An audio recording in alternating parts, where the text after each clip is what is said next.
আজকে আমরা তোমাদের সপ্তম শ্রেণীর প্রথম অধ্যায় হলো 1.1 এটা পাটিগণিত। এটা 3 নম্বর অঙ্কটা আমরা একটু দেখি। 3 নম্বর অঙ্কটা কি লেখা আছে এখানে? নিচের সংখ্যাগুলোকে কোন ক্ষুদ্রতম সংখ্যা দ্বারা গুণ করলে গুণফল পূর্ণবর্গ সংখ্যা হবে। এর মানে বুঝলাম যে এই সংখ্যাটা পূর্ণবর্গ সংখ্যা নয়, পূর্ণবর্গ সংখ্যা নয়। যে সংখ্যার বর্গমূল আছে এটার নাম হলো কি? পূর্ণবর্গ সংখ্যা। যেমন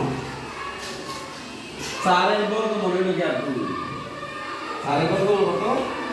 2। অর্থাৎ 4 এর কোন একই সংখ্যা দ্বারা দুইটা সংখ্যা দ্বারা একই সংখ্যা গুণ করলে 4 পাওয়া যায়। তাহলে 2 গুণ 2 একই সংখ্যা কোনটা?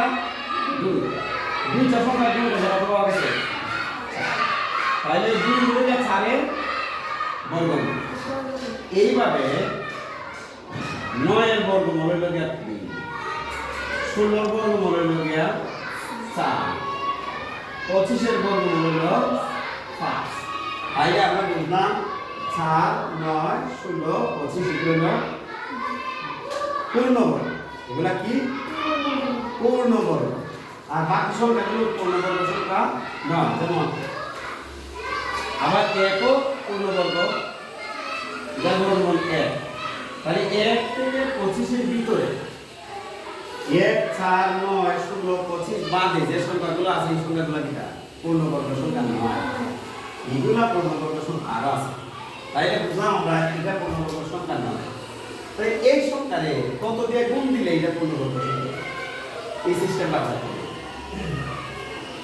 তাহলে আমরা কোন নম্বর নিলাম? 147 এর লসাগু সিস্টেম যেটা আছে ওই সিস্টেম আমরা কি দিয়ে ভাগ করা যাবে? 147 এ এটা হলো বিজোড় সংখ্যা। তাহলে আমরা বিজোড় সংখ্যা দিয়ে ভাগ করার চেষ্টা করব। তাহলে 1 দিয়ে তো সবাই ভাগ করা যায়। একবার দিয়ে 3 দিয়ে ভাগ করা যায়। 3 দিয়ে কয়বার যায়? 14 এর মধ্যে 4 বার থাকে 2। 2 আর 7 27, 27 এর মধ্যে যায় কয়বার? 9 বার। আবার এটা বিজোড়। তাহলে বিজোড় সংখ্যাটা চিন্তা করো, 3 দিয়ে ভাগ করা যাবে না। 3 এর পরে বিজোড় 5, 5 দিয়ে ভাগ করা যায়। 5 দিয়ে ভাগ করা যায় কারে? যে সংখ্যার শেষে 5 আছে, 0 আছে, এটারে 5 দিয়ে ভাগ করা।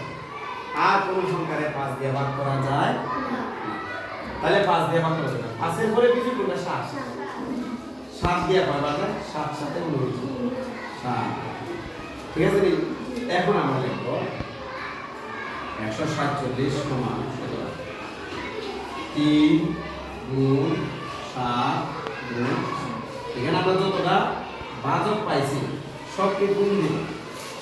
এখন আমরা কাজ করব দুইটা একই সংখ্যা দুইটা যোগ বানাবো। 3 গুণ আরেকটা আছে 3টা। 7 কয়টা গেল? দুইটার সাথে আমরা একটা যোগ বানাবো। এই দেখেন, এবার 7 এর জোড়া আছে, 3 এর কোন জোড়া আছে? 3 এর জোড়া নাই। তাইলে বুঝলাম আমরা যে সংখ্যাটার জোড়া নাই এই সংখ্যা দিয়ে 147 এ গুণ দিলে গুণফল পূর্ণবর্গ সংখ্যা হবে। তাহলে আমরা দেখব এখানে 3 এর জোড়া নেই অথবা 3 জোড়া বিহীন। 3 জোড়া বিহীন অথবা জোড়া নেই বললাম। 3 জোড়া বিহীন।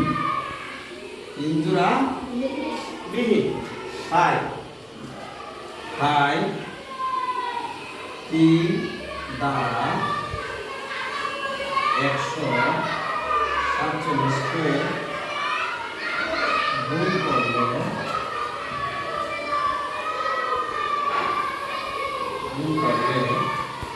গুণফল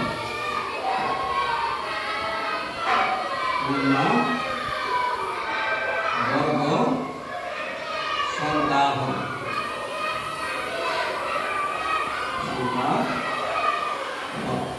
আমরা কি লিখছি? যেটা জোড়া নাই এই সংখ্যাটা আমরা খুঁজে বের করছি। তাহলে কার জোড়া নাই? তিনে এই 3 জোড়া বিহীন, তাই 3 দ্বারা 147 গুণ করলে কি হবে?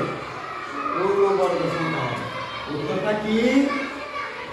উত্তর 3।